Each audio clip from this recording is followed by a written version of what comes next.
Okay, what's up mga Dres? Sa araw na ito, gagawa tayo ng ating bago lulutuin. Ito ay ating sahog muna at luluto tayo ng daing mga Dre.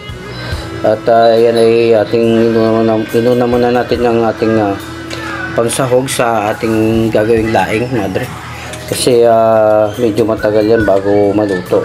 Kaya inuna muna natin yung sahog. Yan muna, halo natin ating dilis para sa pampalasa na rin yung mga Dre, kasi pangit pag karne lang, kasi yan talaga yung pampalasa, yung dilis na yan. So yung mga Dre, isasabay na rin dyan natin ang ating pinagkayat-kayat na laing. So yan mga Dre, ikuha natin para pagka lumambot siya mamaya, sabay-sabay na magluto. So sa baba yung ating mga sahog mga Dre. Sa mga Dre, yan ay paborito ko rin yan sa aking pag-ulam, kasi wala tayong ulam sa araw na to. Kaya yan muna, iunahin muna natin ang ating tangkay, kasi medyo matagal-tagal yan na sinabay na rin natin yung ating dahon ng gabi. Kasi minsan lang tayo kumakain yan at masarap kasi pagka minsan-minsan. Pero yung iba, ginagawa nila patuyo talaga yung dahon, yung kulay brown na siya. Yan ay medyo green pa o verde pa siya mga Dre. Kaya mas masarap talaga kung lagyan natin ng tubig para yung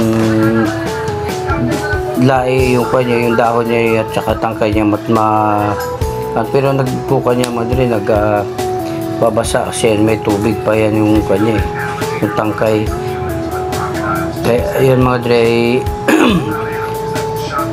sasabay natin mamaya yan, muna natin yan, lambutin muna natin ang ating dahon. Ayan yung mamaya, ilagay natin yan yung gata at saka yung sili para medyo may ulo anghang.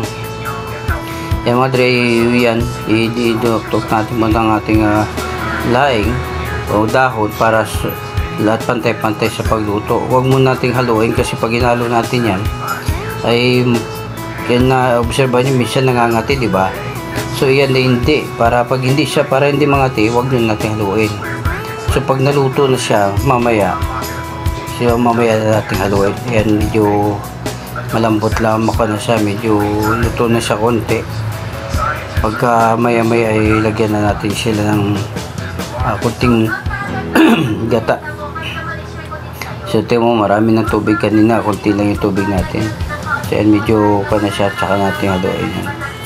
Kasi kanina hindi natin pwede siya haluin dahil medyo hilaw pa yung dahon niya at saka yung tangkay. Kaya yun nagsisimula na nangangati ang pagluto ng laing.